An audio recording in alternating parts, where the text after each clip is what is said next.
एक म्यान में दो तलवारें कैसे रहे, या एक म्यान में दो तलवार कैसे रखा जाए। यह कहानी का संबंध जुड़ा हुआ है देश की राजनीति से भी और बिहार की राजनीति से भी।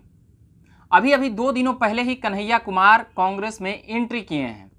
खलबली देश में मची, खलबली बीजेपी में मची, जो कांग्रेस की एंटी पार्टी है बीजेपी, वहां मची। संघ परिवार में खलबली मची और खलबली मची बिहार में।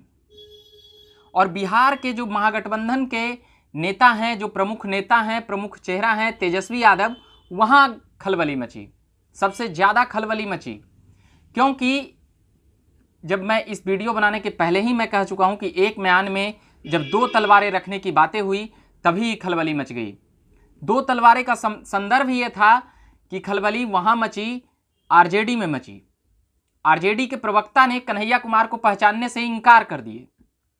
उनका कहना था कि कन्हैया कुमार कौन है, मैं उन्हें नहीं जानता। ऐसी बातें थी नहीं, वो विधायक भी हैं और विधायक भी रहे हैं। तो अब खलबली मची है तभी उन्होंने पहचानने से इनकार कर दिया, वरना देश का कौन सा ऐसा राजनीति करने वाले लोग होंगे जो कन्हैया कुमार के चेहरे को नहीं जानते होंगे और कन्हैया कुमार को नहीं जानते होंगे।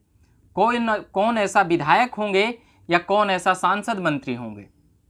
मगर आरजेडी के प्रवक्ता कन्हैया कुमार को नहीं जानते थे। उन्होंने साफ कह दिया कि कौन कन्हैया कुमार, यानी आग वहीं लगी है, खबरें वहीं से बनना शुरू हुई है। इसकी कहानी बहुत पुरानी है, 2019 लोकसभा का तार भी जुड़ा हुआ है। मगर बिहार के गतिरोध में क्या कुछ हुआ वो बताते हैं हम अब विस्तार से। बिहार में तेजस्वी यादव भी युवा हैं और कन्हैया कुमार भी युवा हैं। दोनों की पहचान देश भर में युवा नेता के तौर पर होती है। मगर कन्हैया कुमार का देश में एक व्यापक जनाधार कह सकते हैं। भले ही वह लोकसभा चुनाव नहीं जीते, मगर लोकसभा चुनाव नहीं जीतने के पीछे भी एक कारण है।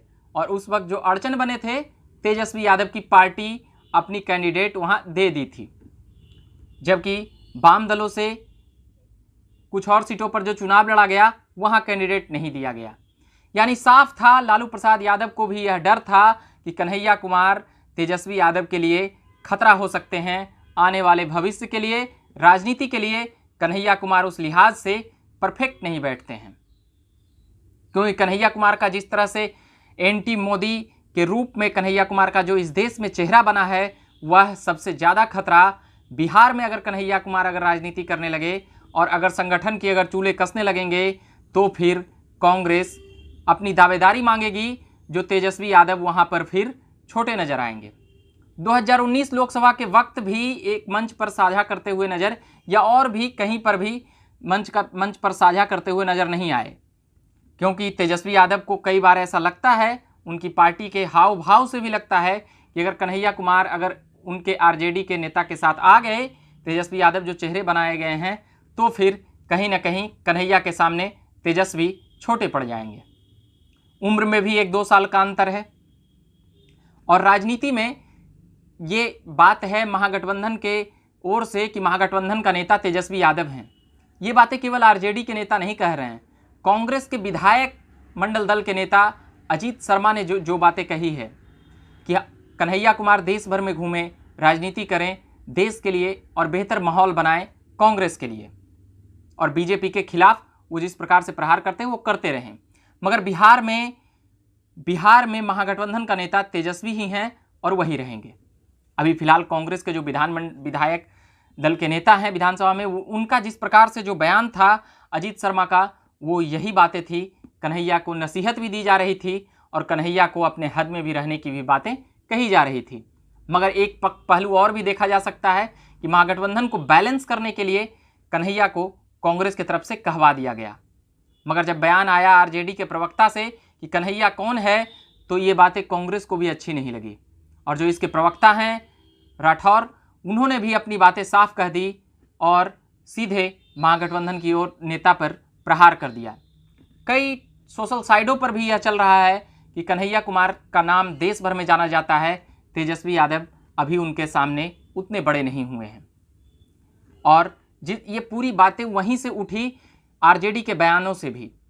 अंदर खाने से बातें यह भी आ रही है कि आरजेडी के तरफ से आरजेडी के नेताओं को कहा गया है कि इस पर ज़्यादा कोई टिप्पणी न करें, क्योंकि जिस प्रकार से तेजस्वी यादव इस बार के विधानसभा में भले ही उसका एक फैक्टर चिराग पासवान रहे हों नीतीश कुमार को कमजोर करने में, तेजस्वी को ज़्यादा सीटें दिलाने में, मगर तेजस्वी यादव को मुख्यमंत्री बनते बनते रह गए थे 2020 के विधानसभा में। अब बातें यह देखने वाली है कि कन्हैया कुमार 2019 लोकसभा में जो चुनाव लड़े वहां पर तनवीर हसन जो बेगूसराय से आरजेडी के कैंडिडेट थे महागठबंधन की ओर से, तो अब कन्हैया कुमार वहां गिरिराज सिंह से टक्कर ले रहे थे, मगर डर इस बात का था कि कन्हैया कुमार कहीं जीत न जाए, इसलिए वहां कैंडिडेट दिया गया महागठबंधन की ओर से यह कहते हुए कि राजद अपनी कैंडिडेट उतारेगी। तनवीर हसन को वहां पर प्राथमिकता दी गई और वो पहले भी आरजेडी के पुराने नेता रहे हैं और आरजेडी के उतारते रहे हैं, वहां से टक्कर होती रही है। तो फिर गिरिराज सिंह के सामने कन्हैया को कमजोर करने के लिए वहां पर आरजेडी ने अपनी कैंडिडेट दे दी, केवल इसलिए कि कन्हैया कुमार अगर जीत कर चले जाएंगे तो फिर वो तेजस्वी से ज़्यादा प्रभावशाली नेता हो सकते हैं। अब जो बातें आ रही है, कन्हैया को हद में रहने की बातें कही गई है बिहार में, महागठबंधन नेता भी मानने के लिए, उनके विधानमंडल दल के नेता भी कह चुके हैं। आखिर डर किस बात का है? क्योंकि अगर कन्हैया बिहार आ गए और बिहार की राजनीति में इंटरेस्ट लेने लगे तो फिर बातें साफ है कि तेजस्वी यादव का वह हब्दा छिन जाएगा जो उन्होंने हासिल की है। एक खबरें और भी है, जो 2 विधानसभा होनी है तारापुर और कुशेश्वर स्थान में, वहां पर 1 सीटें कांग्रेस की थी मगर वह सीटें अब आरजेडी लड़ेगी। कांग्रेस अब तक उतनी दावेदारी करते हुए नजर नहीं आई है।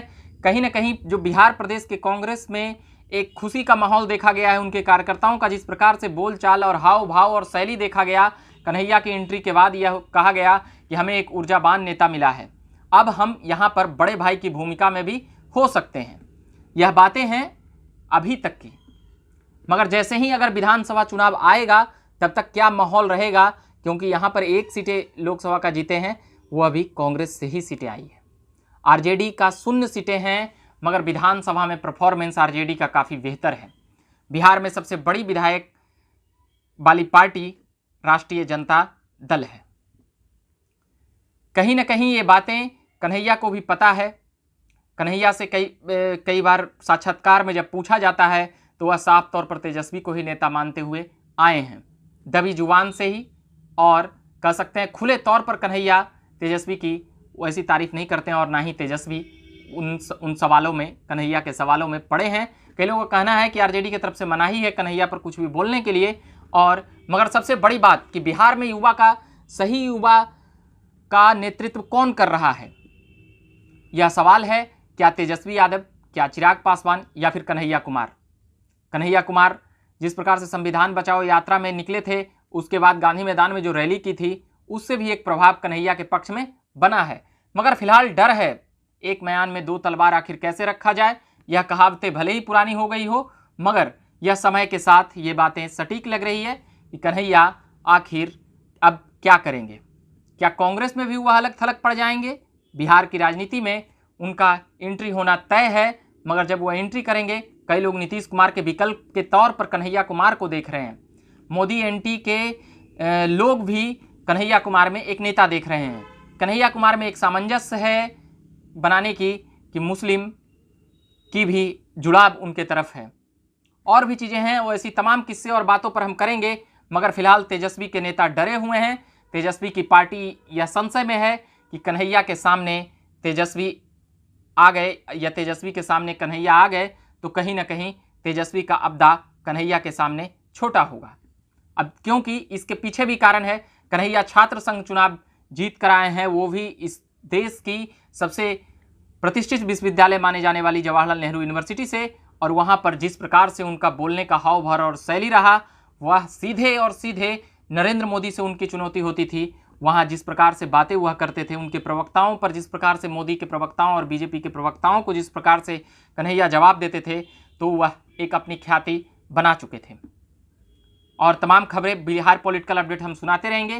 फिलहाल यह कहानी थी एक युवा नेता की उभार की, जिसके डर से बेगूसराय लोकसभा चुनाव में अपना कैंडिडेट दिया गया था महागठबंधन के तरफ से।